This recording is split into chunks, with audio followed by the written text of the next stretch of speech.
understand what they went through in war theater. For many of them, the war goes on in the flashbacks that come rushing forward, in the nightmares that don't go away. And that tension between then and now, that struggle to make the transition from war to home, is one that Clay Hunt knew all too well. In Iraq and Afghanistan, he lost good friends.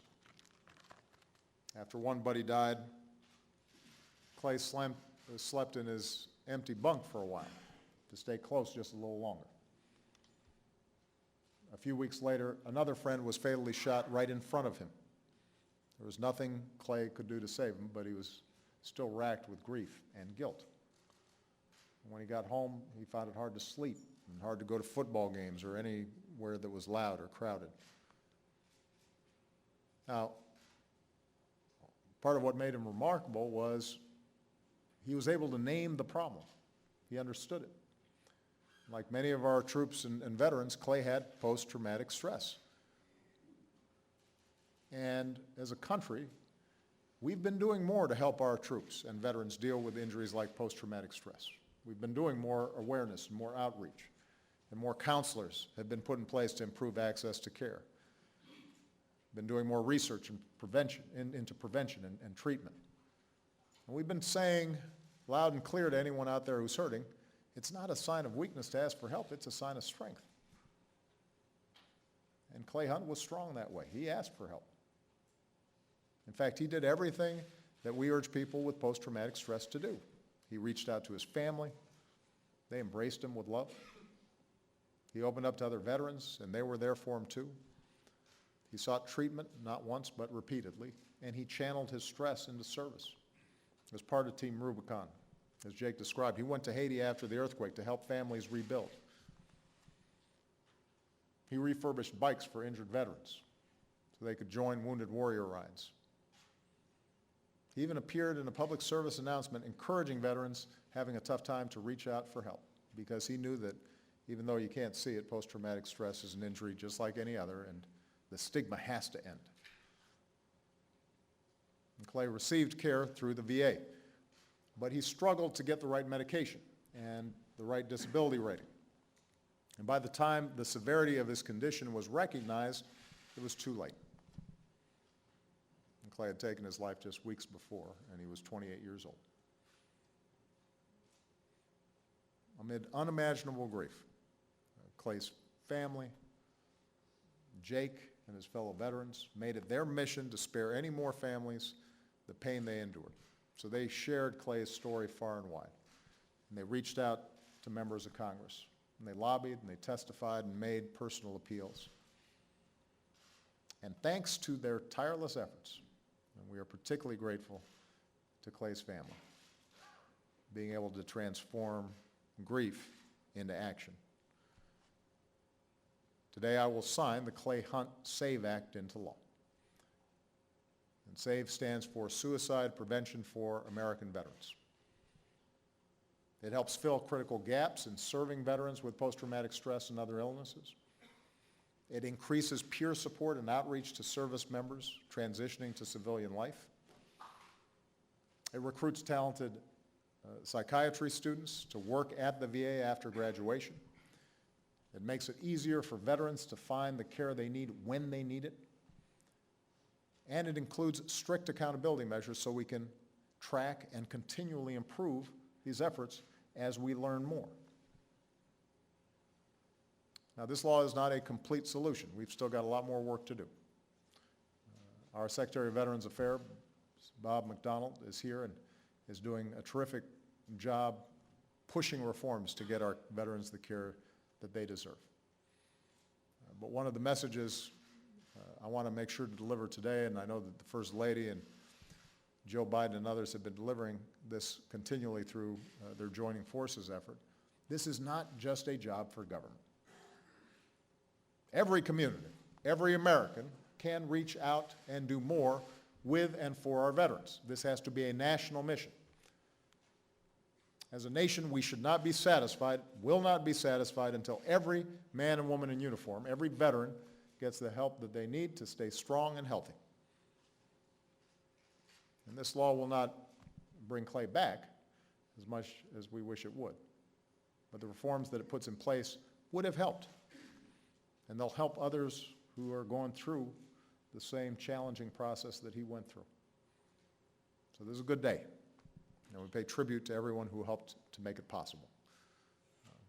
We want to thank Clay's family, especially his mom and stepfather, Susan and Richard Selke, his father and stepmother, Stacy and Diane Hunt.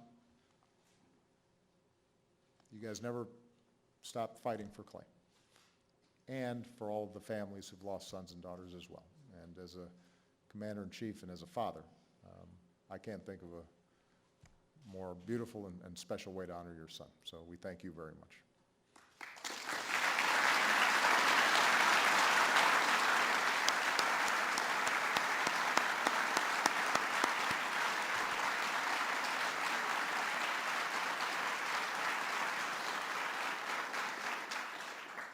We want to thank Jake and all those who served with Clay, who protected him and loved him like a brother, and all the veteran service organizations that fought for this law and who advocated so passionately for those who have served.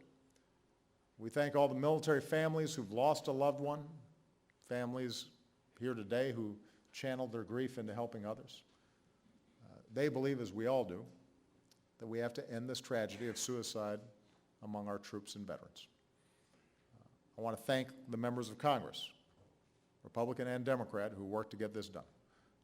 I want to give a special acknowledgement to somebody who knows a little bit about service, Senator John McCain.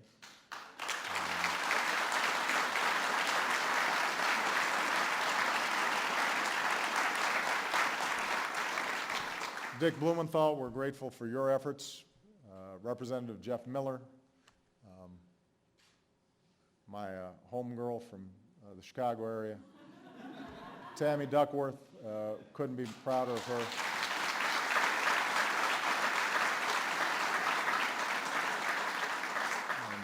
And Tim Walsh, Tim Waltz, thank you so much for the great work.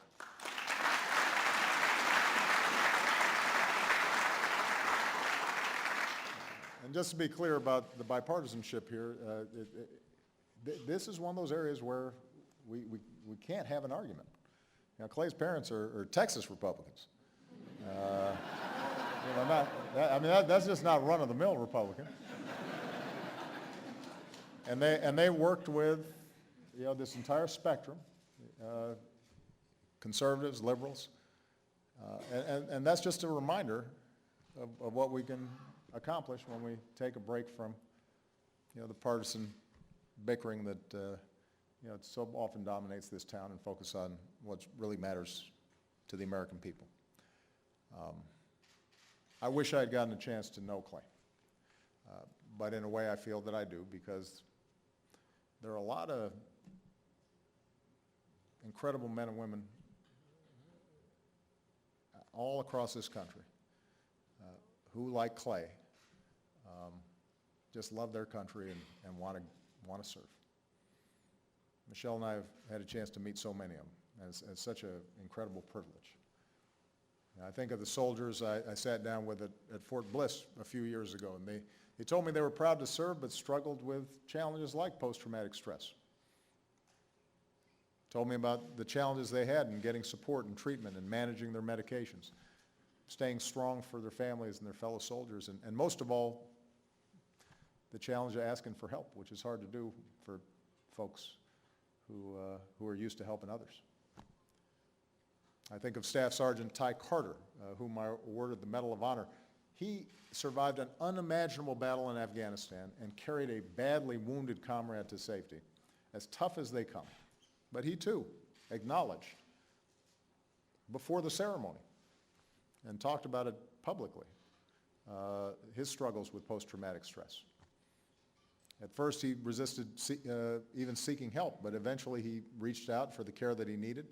Today he's transitioning to civilian life. He started his own business, and he travels across the country as an advocate, helping veterans and other Americans turn their struggles into a source of strength. I think of the college student who recently wrote me a letter on Christmas Day. This is as tough a letter as I've received since I've been president. She talked about her father, who's a retired Marine, and told me about how her dad used to love to hunt and fish and spend time with her and her little brother. But gripped with post-traumatic stress, he became less and less like himself and withdrew from the family. And yet, despite these struggles, she wrote, "I knew that my dad was still in there somewhere. He's still my father, and I'm still his little girl." And she was writing, she said, to ask for help. Help her father find his way back.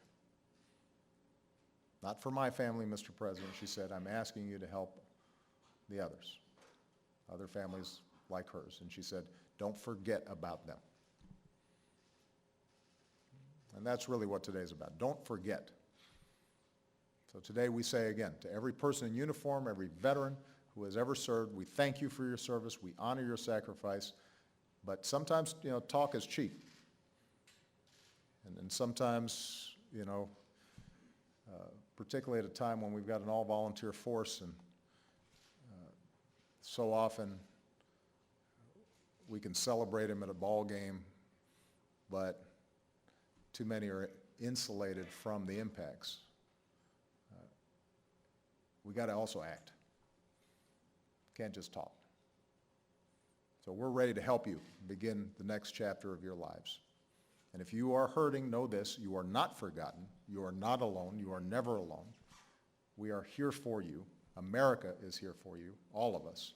And we will not stop doing everything in our power to get you the care and support you need to stay strong and keep serving this country we love. We need you. We need you. You make our country better. So I thank all of you. God bless our troops, our veterans, our military families. God bless the United States of America. And with that, I want Michelle and Clay's family and our other guests to join us on stage so I can sign the Clay Hunt SAVE Act into law.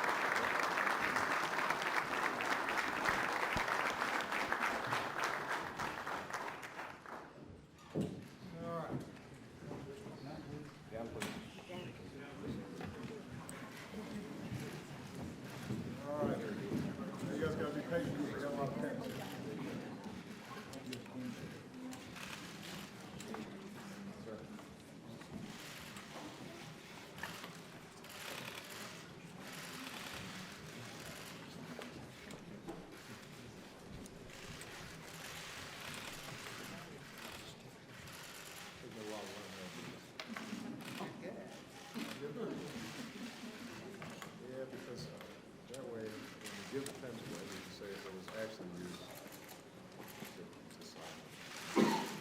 People wouldn't know the difference. Somebody's calling. Yeah, right. Yeah, usually when I get down to the end, then I can just, then the rest of it's ineligible. So, thank you very much.